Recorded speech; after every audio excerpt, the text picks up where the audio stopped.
All right, thanks for stopping by. So today we are replacing the batteries. First thing I got to do is remove the shelf. I've already removed the sink and all of that stuff that's attached to it. The water pump will stay where it is. And this whole cabinet just slides out like that. And there's my old batteries right there. Okay, since I can't do this with one hand, I'll be right back. Okay, I've got the cabinet removed. Just prop it up against the side of the van for right now. And there's the old battery bank. Let me grab a seat here. So one battery's turned this direction, the other battery's turned pointing that direction. And it's held on with L brackets and a 1,000-pound ratchet strap. And that has been my battery bank location for 5 years. But that is like the first set of lithium batteries I ever had. I'll be removing these and give them back to G. He is the person who gave them to me. And I'll be putting in the Power Queen 100 amp hour batteries. These have self heaters in them. There is a sensor in here that will turn the heaters on that are built inside of the battery when it gets down to 40 degrees. So it will not let it freeze. And that's what I'm trying to avoid, because on the cold mornings, I'm going to need to start charging these batteries with the solar panels.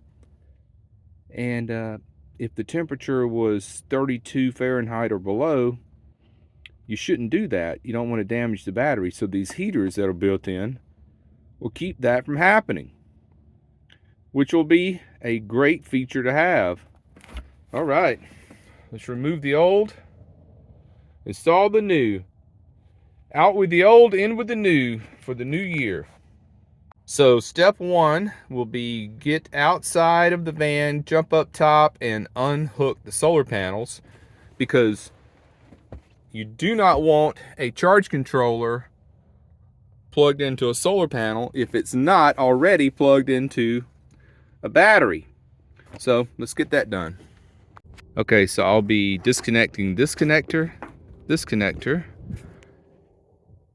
and then two up front under that 200 watt array. Okay, so I unplugged the solar on the roof, and I'm just double checking to make sure there's no solar icon there. It went away, and that went away too. All right, so we have no solar coming into the charge controllers. You never want a solar panel hooked to a charge controller when there's not a battery already hooked to the charge controller. Okay, so what I have here is two batteries in parallel with bus bars, and all of my appliances coming into the bus bars, and all my fuses are in line. I do not have a fuse box. It's just every individual appliance has an inline fuse. So really all I have to change out, I don't have to touch the bus bars.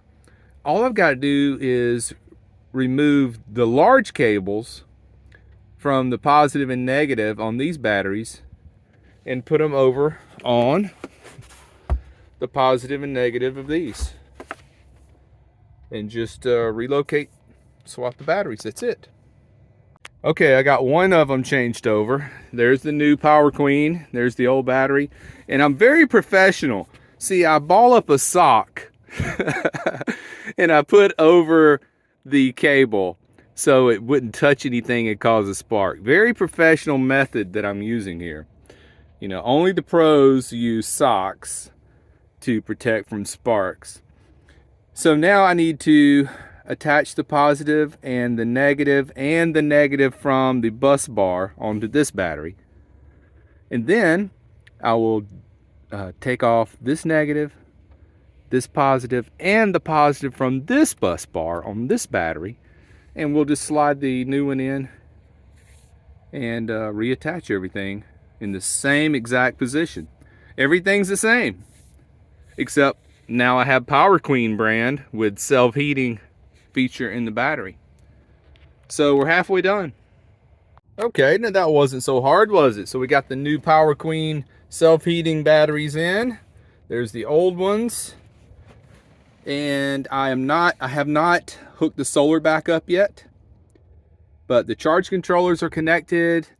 13.4 volts, which this charge controller is inaccurate because I just use my voltmeter and it's 13.6, which it should be 13.6. That is full charge, 13.6.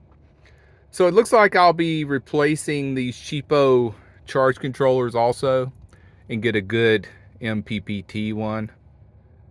And we'll go from there. But for now, the cold weather problem is solved because these batteries will self-heat in freezing temperatures, and that will be a great thing. So I'll put a link in the description below the title of the video so you can click on it and check out all the specs. Okay, so that's going to be buttoned back up soon. I'll put the cabinet back there and everything. But I'm doing a test on it. I've got this coming in from the battery bank, the new battery bank, and it's going in to the power station. It's charging the power station at 114 watts, which is good. I didn't want it to charge it over 130, so that's good. And this is just a cigarette lighter pigtail that I have connected to the bus bars under here. So probably need to get this out of the way for now. Hook it right there. There we go. All right, when I come back, everything will be buttoned up. But I'm trying to draw some power out of these batteries to lower the capacity right now because I want to get it down to about, I don't know, 90%. And then I want to hook up the solar panels, and then I want to double check my charge controllers to see how many amps are coming in on the solar panels. So the sink is back in, the cabinet is reinstalled, everything's hooked back together, and I am still charging off the battery bank into the power station, still at 114 watts. I'm still drawing down power from the new battery bank. You can see one of the batteries right back there. And I will continue this for another hour or two, and then I will reconnect the solar panels. And there we go, all buttoned up, everything's working. The solar panels are hooked back up and they are bringing in energy just like they're supposed to. The only thing about the charge controllers is they read lower than the actual voltage, and I'll end up replacing those in the future, but everything works. So the link to the batteries is in the description. If you're in the market, make sure you use the discount code and save some money.